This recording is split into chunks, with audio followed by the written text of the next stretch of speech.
بسم اللہ الرحمن الرحیم۔ السلام علیکم بیٹا، یہ ایک پیالی گوشت جمال موچی کو دے آؤ۔ ابا جان کا حکم سن کر میں حیران ہوا۔ اس وقت عمر 12 سال تھی اور میں چھٹی جماعت میں پڑھتا تھا۔ میں نے جواب میں ان سے کہا، لیکن ابا جان آج تو عید کا دن ہے، ہر گھر میں گوشت موجود ہے، سب لوگ ایک دوسرے کے گھروں میں گوشت پہنچا رہے ہیں، ہم نے قربانی کی ہے، لیکن اس کے باوجود ہمارے رشتہ دار اور دوست اور پڑوسی ہمارے گھر میں گوشت دے دے کر جا رہے ہیں، پھر آپ یہ ایک پیالی سالن سے کیوں بھیج رہے ہیں؟ بیٹے، وہ اکیلا ہے، کوئی آگے نہ پیچھے، اول تو کوئی گوشت اسے دے گا نہیں، کیونکہ اس کے ہاں سے کون سا کسی کو گوشت ملے گا، دوسرے کوئی گوشت دے گا بھی تو وہ اسے نہ جانے کب پکائے گا، کم از کم اس وقت تو وہ اس کے پاس سالن کی صورت میں گوشت ہوگا نہیں۔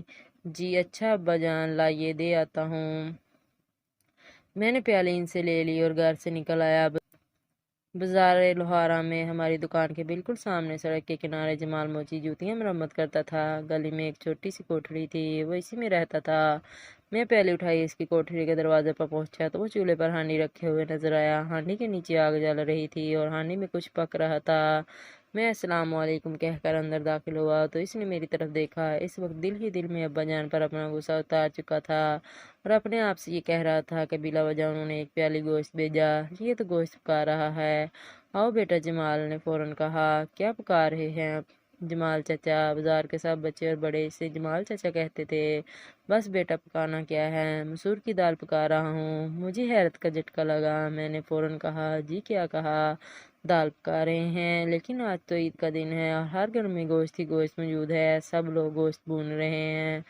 صبح سے یہ وقت آ گیا ہے بیٹا، کسی نے مجھے گوشت نہیں بیچا، جب میں انتظار کر کر کے تھک گیا تو بازار سے دال لے آیا اور اب اسے پکا رہا ہوں۔ اوہ اوہ، یہ لیں ابا جان نے پکا پکایا گوشت آپ کے لیے بھیجا ہے۔ واہ بیٹا واہ، یہ کام کیا ہے آپ کے ابا جان نے، چلو میں بھی عید کے دن گوشت کھا ہی لوں گا، ورنہ یہ حسرت رہتی کہ عید کے دن بھی گوشت نہ کھا سکا۔ اچھا جمال چچا، میں چلا، پیالی پھر کسی وقت لے لوں گا۔ ٹھیک ہے۔ میں نے گھر آ کر ابا جان کو مسور کی دال والی بات بتائی تو ابا جان کے ساتھ امی جان اور چھوٹی بہن بھی حیران ہوئے، بغیر نہ رہ سکے۔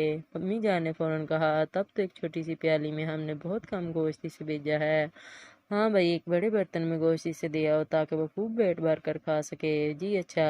جلد ہی میں دوبارہ چچا کی کوٹھری میں داخل ہوا۔ جمال چچا، امی جان نے یہ گوشت اور آپ کے لیے بھیجا ہے۔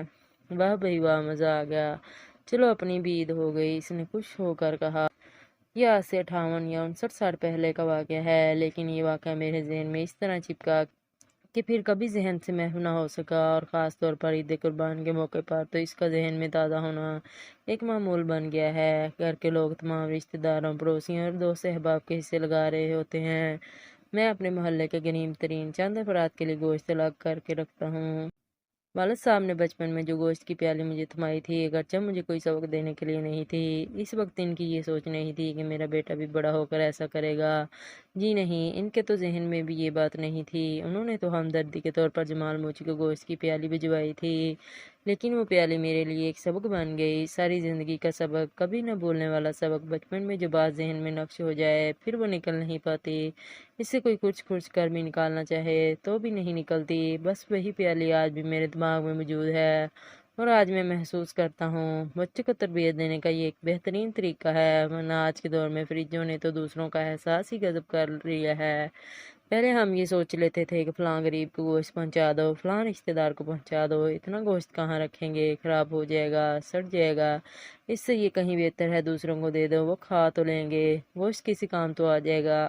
اب یہ سوچ فریجوں کی مہربانیوں سے اڑنچھو ہو گئی ہے۔ ہم پہلے اپنا پیٹ نہیں، اپنا فریج بھرتے ہیں، پھر جو ہڈیاں یا بیکار قسم کی بوٹیاں بچ رہتی ہیں وہ کسی کو دینے کے بارے میں سوچتے ہیں، جبکہ عید قربان سے تو ہمیں صرف اور صرف قربانی کا جذبہ اپنانے کا سبق ملتا ہے۔